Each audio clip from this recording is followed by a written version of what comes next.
The DAZN Boxing Show is live from London as 2024 kicks off with another mega fight announcement. This time, it's the heavyweight showdown between two-time former champion of the world Anthony Joshua and former UFC heavyweight champion Francis Ngannou. Yeah, we're inside the magnificent Alternate. Look at that. I mean, there are fight posters and then there is that. Knockout Chaos, AJ versus Ngannou. It's going to happen live on DAZN March 8th. That's a Friday as well, so make sure you put that one in your diaries. The world's press are here. We're ready for it. And I'm so excited that it's happening. And look who we've got with me as well. Dan Hardy, the outlaw. Dan Hardy, Darren Barker as well. Guys, none of us predicted this one. This was supposed to be a presser for AJ versus Deontay Wilder, right? I was looking forward to it. I had everything ready to say. All of a sudden, Joseph Parker upsets the apple cart, and in steps Francis Ngannou. What do you make of it? The show goes on. The show goes on. It's so lucky that we have such a big pool of fighters out there to sort of fill the spot, if you like. And all of a sudden, now we've got Francis Ngannou, puts in that unbelievable performance against, if you want to label him the linear... he is the lineal heavyweight champion. Lineal world champion. And, yeah, I mean, now we're here. I think he sees the moment, Ngannou. He's seen what happened to Wilder. I thought, I'll have that. Yeah, I spoke to him, Dan, and I said to him, like, why are you here? He said, look, I was watching the fight between AJ and Otto Volin, and I tweeted straight away. I tweeted His Excellency, got back to me and said, okay, do you want it? And here we are, Francis Ngannou versus AJ. I prefer this, and I know a lot of boxing aficionados won't like to hear this. I am more excited about this than I would have been for AJ versus Hrgović. I'm being honest. I think this is a better matchup for Francis for a lot of different reasons. You know, I think Fury is very difficult to read. He's difficult to break down. You know, he's difficult to get inside his head, certainly. Even when he was picking himself up off the canvas, he was able to regroup and you know, get things back together, so he came off on the scorecards with the victory.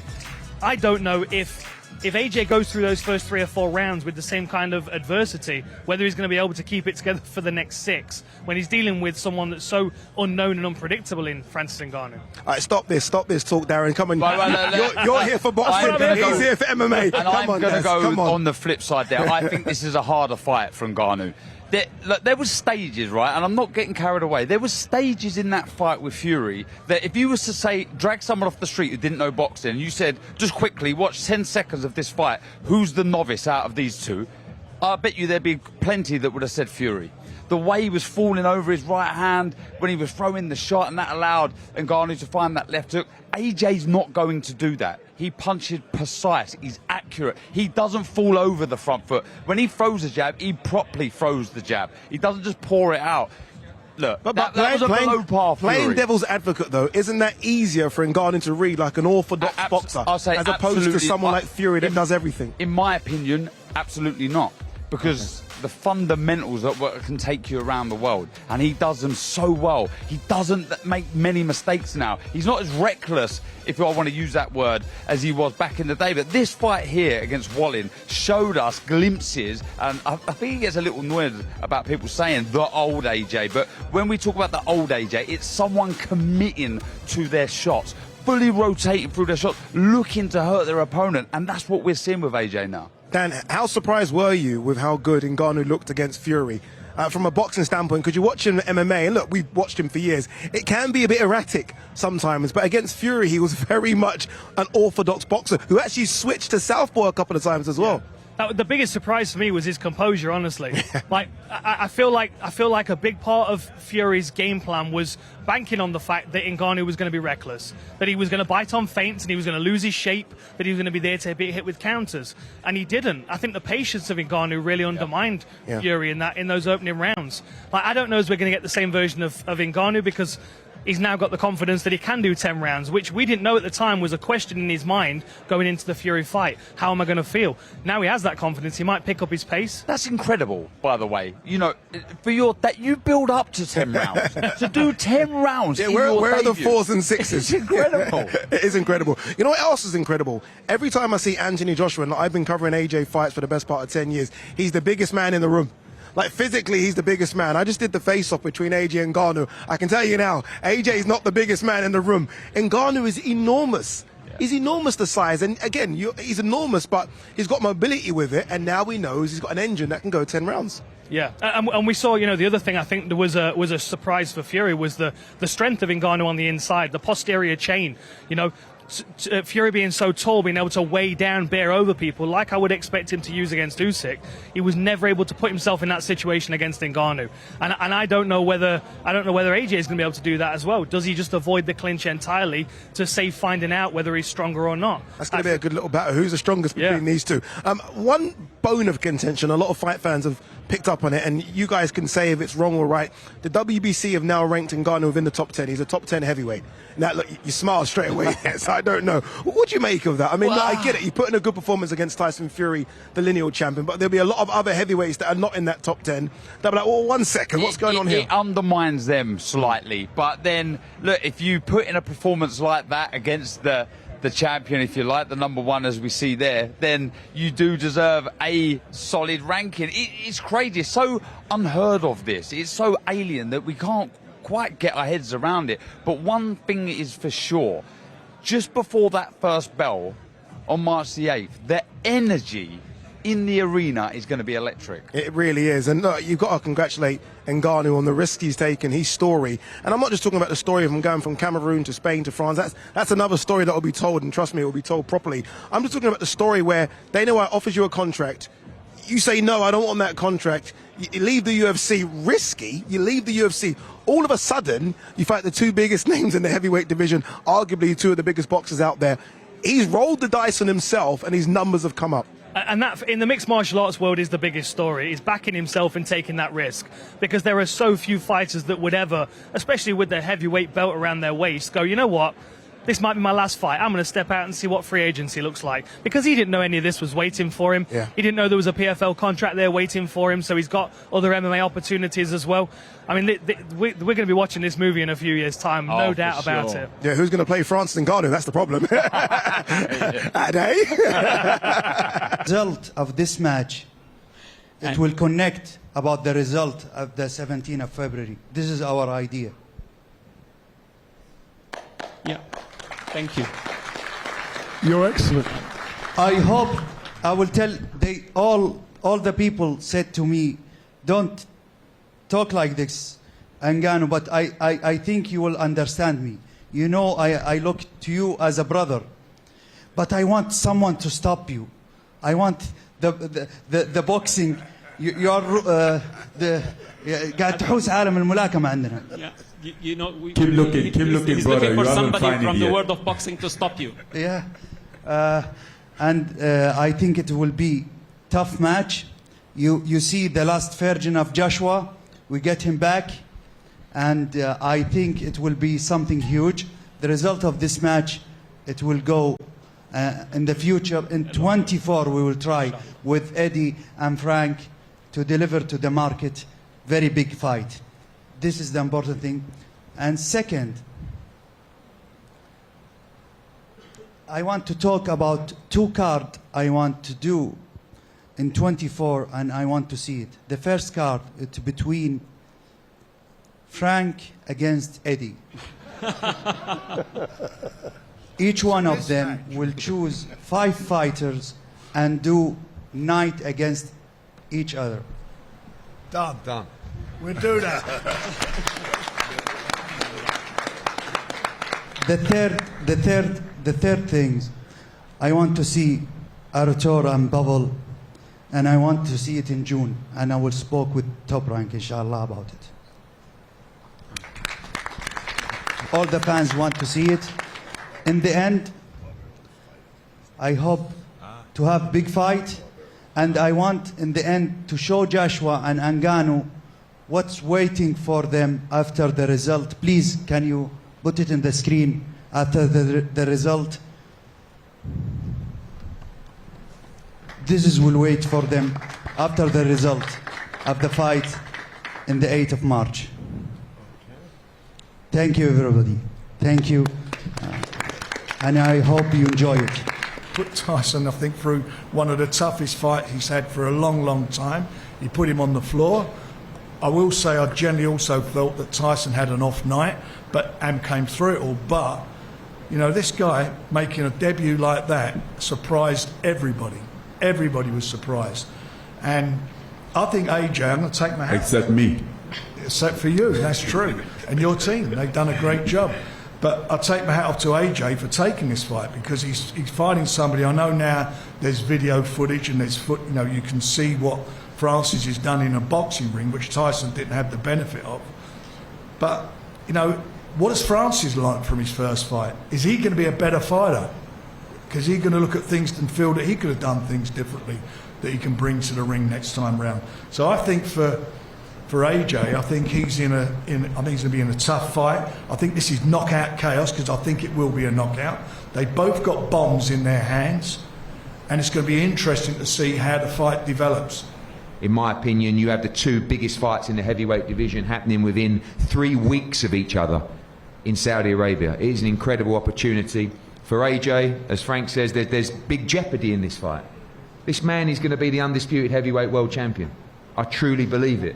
But he's doing it the difficult way, going through obstacles and what some might call immovable objects in this man to my left. The giant of a man, the former UFC heavyweight world champion, but now a guy that we take very, very seriously in the sport of boxing. We expect fire, but at the end of the day, the flaming fist of Francis will finish Joshua March 8 in Riyadh, Saudi Arabia. Yes, the Tyson Fury fight was great.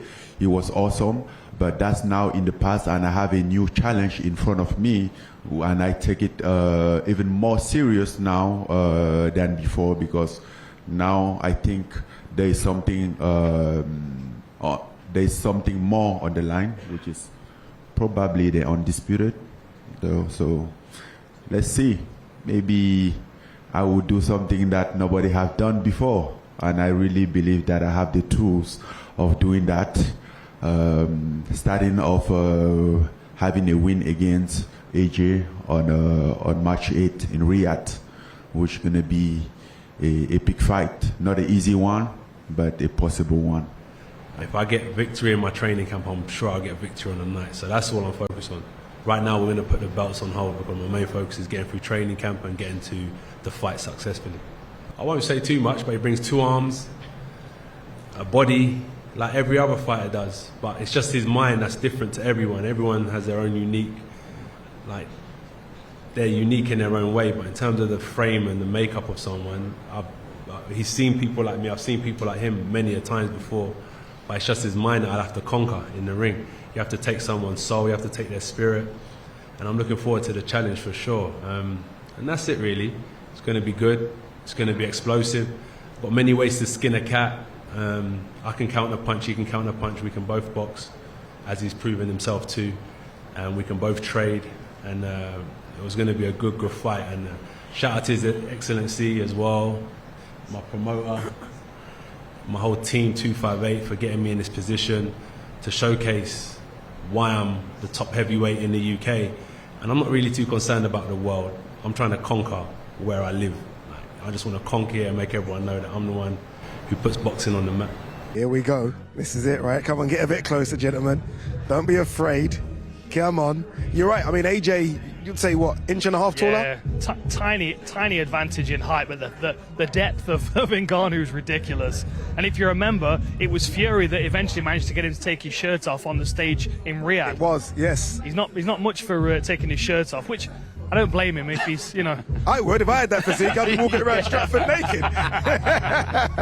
Top off all the time. But look, I mean, look, it's going to be an incredible fight. He did call the Fury and Ngannou fight a gimmick fight. And all of a sudden, well, now you're in that spot, and you've got to make sure that you make this look a lot easier than Fury did, maybe. I don't know. There's going to be huge pressure. That ring walk, when he makes his way to the ring on fight night, he's going to be nervous, because there's going to be an awful lot of pressure. There's a lot riding on it. The pressure as in, you have to not only win that, but you've got to look good. Yeah, 100%. Well, look at the big man's here. Can we get him a mic? He's no time to waste. He's joined us already. Let's move up. We'll shuffle in a little bit. Yeah, there he is on camera. How are you? Good? Good. Yeah? Yeah. What was that like? What was you've done a kind of semi face-off already in Barcelona, but you do it again. What's it like going sort of eye to eye with him? Normal. Yeah? Yeah. You don't win a face-off. You win a fight. Yeah. That's the key in boxing. People will say, oh, he looked away first, he looked away last, he done that. You don't win a face-off, you win a fight. So this is just protocol. Is it strange for you, again, that preparation or the mindset at least, I know you're very strong on that, would have been Wilder, right? You get past the Otto Volin, it was Wilder. It was never Wilder for me. Was it never, or just what, a next opponent for you? It was Wallin. Okay, but no, I mean, as soon as the job was done against Wallin. He had already lost, didn't it? Okay, so you're already thinking of the next guy. I was just thinking about Wallin. Yeah. Until my job was done, I was like, what's next? They said that Wilder's really off the table. And I was like, fair enough, okay. They'll let me know what, like, my team's a good team. They let me know what the next opportunity was. And it's Francis, we're here. And then March the 9th will be done. And what will happen? March 8th? March 9th will be done. Oh, okay. Oh, I know what you're doing. And then like, it's crazy world we live in, because then it's just like, what's next? Yeah. That's how it goes. And yeah, straight after Wallin, I was like, what's next? And this is the opportunity. Obviously, it's a must-win. The most important thing is to win this fight. But in the back of your head, are you thinking about outdoing what Fury done? Are you going to look for the knockout? If I'm honest, not at all. You'd like to? I like to hurt people, definitely. Definitely, I really do. I really do. But if you look at it, every opponent that me and Fury got in common, I've knocked them out. Every opponent. Or I've stopped them. Yeah, no, you're right. You're making me start thinking, but you are correct. Every opponent. So I'll just do what I need to do. I've never been in competition with him anyway, in that sense. But if you are talking in facts and stats, everyone that we fought that's similar, I've ended up breaking their face or knocking them out. So we'll see what happens. Is there anything that you can get from that Fury fight, though, from research? You've got 10 rounds of research for Ngannou. What can you get from it? Yeah. We research deep. I research a lot. We can get a lot from it. But also there's going to be similarities in the little parts of stand-up that he has shown in his MMA career. Also, let's say, for example, let's say you're Francis in MMA. You're someone that he's fought that's better at grappling. You're someone that he's fought that's better at stand-up. So what I tend to do is look at how he's performed against a better stand-up opponent than someone that's grappling. Yeah. So there's a lot of information that you can get from other opponents that he's fought in MMA as well. Doing MMA research as well. I like to hear that. Cyril Gane's the guy for stand-up, by the way, if you're looking for someone. Bit of research on it. Final one, I know you got to go, you've got so many obligations to do. It will be 4 fights in 12 months. That's a lot. I mean, that's a lot. How's the body holding up to that? Because we don't see that from, not just from heavyweights, we don't see it from anyone nowadays, 4 fights in 12 months. Parker? Yeah, Parker's been busy. Parker's been busy. Any results were there to see? Yeah, that's what I'm saying. So it shows activity's good. Do you know what it is? Obviously, the body goes through a hell of a lot through training camp. But also doesn't mind. You get stronger. Yeah. And it's rare that fighters turn up to the ring 100%. But we're good enough to fight. That's the main thing. We will always be ready to fight. So 4 fights in a year, no problem. I feel good. I've really got to push myself beyond certain limits in training camp. Let's see how my body holds up. But my goal is to be 100% fresh for this fight and go in there fitter, stronger and smarter than I have been in my last performances. Can I come to training camp, have a look? Don't ask me, go ask the Number one coach. sparring Can I partner. come? No, not sparring. I actually That's don't. a water carrier. I actually don't. I'll carry your Lucasade bottle for you and give you could actually be my Go on, what job? my video analysis guy. There you go, I can do Cyril that. Gane and that. Yeah, you know. see what I'm saying? I can do that. Nigerians stick together, you know what I mean? You know what I mean? Don't All right, so worry many about big them fights. We meet again, brother. How are you? Good. Yeah. How was that? Was that different to Tyson Fury, wasn't it? I mean, Tyson Fury, I was here for the Fury one. That was a bit more crazy. Fury took the mic and started dancing and screaming.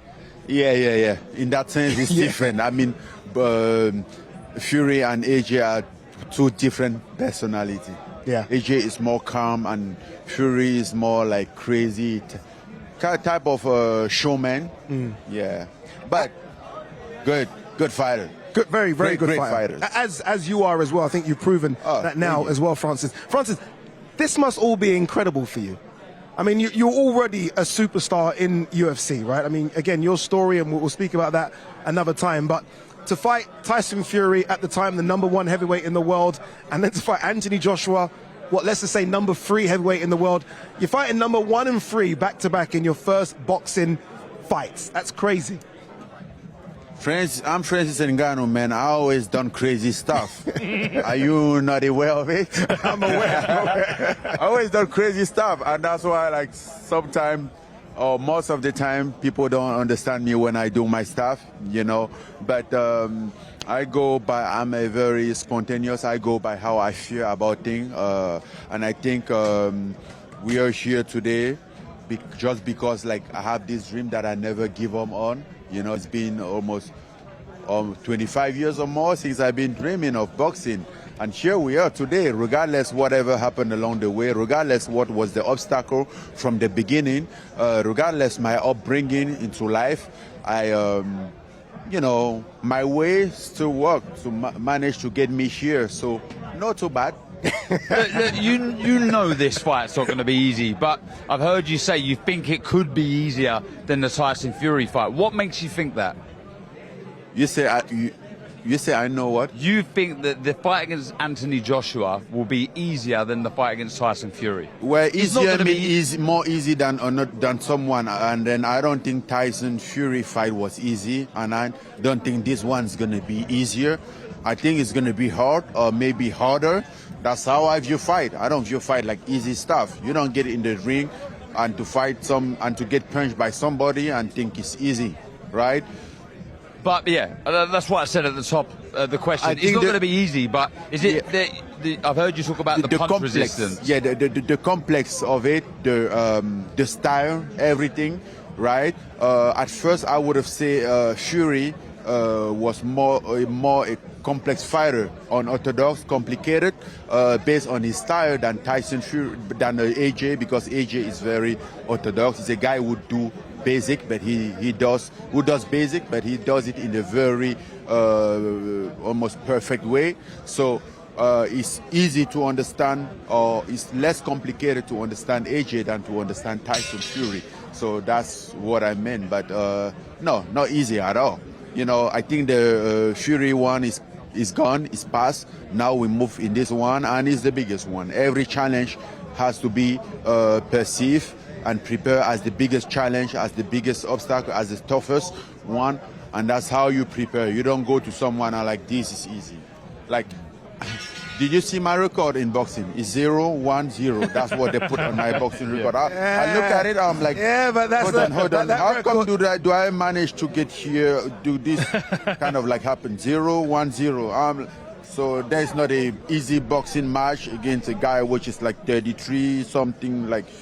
Come on, man. Yeah. Francis, tell me, so first of all, what's life been like since that Fury fight? And at what point did you sit and watch the Fury fight? Did you sit with your team? Did you make some notes? Did you I never watched it? that. You've never watched fight. it?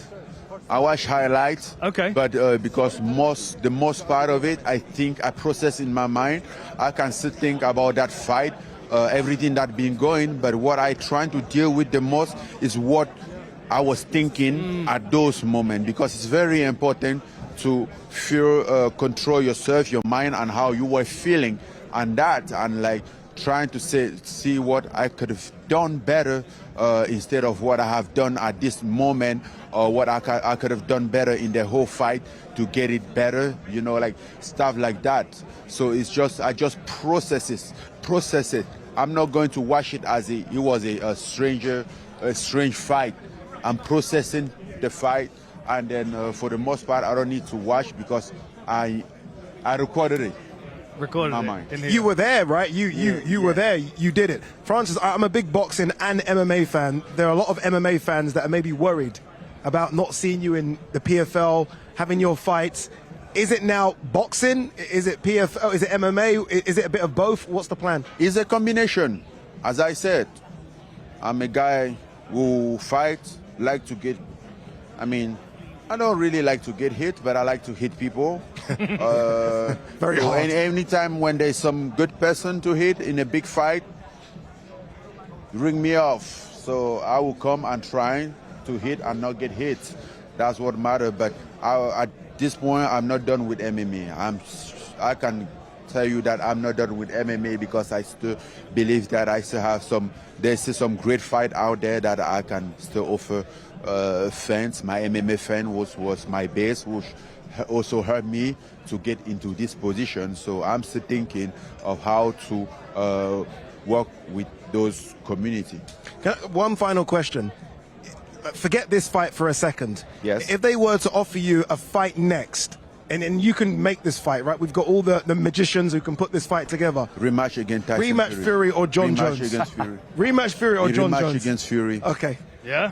Okay, there you go. No rematch question. against Fury, because I have a taste of, like, unfinished business. I mean, obviously I wasn't mad after the decision, but I still have this feeling of injustice. Like when you feel like something wasn't right, wasn't just.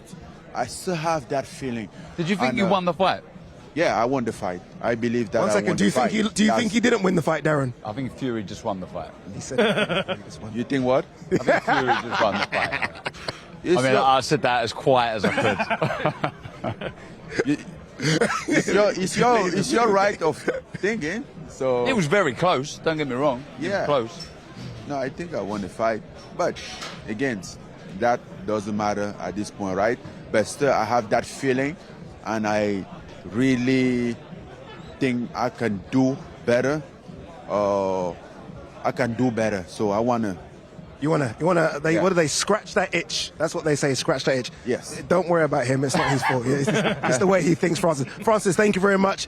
Dan, thank you very much. Darren, thank you very much. We're back to the Kingdom of Saudi Arabia, and it's a big one, isn't it? Francis Ngannou versus Anthony Joshua, March 8th. Put that one in your diary. The big boys are about to throw hands. Knockout chaos.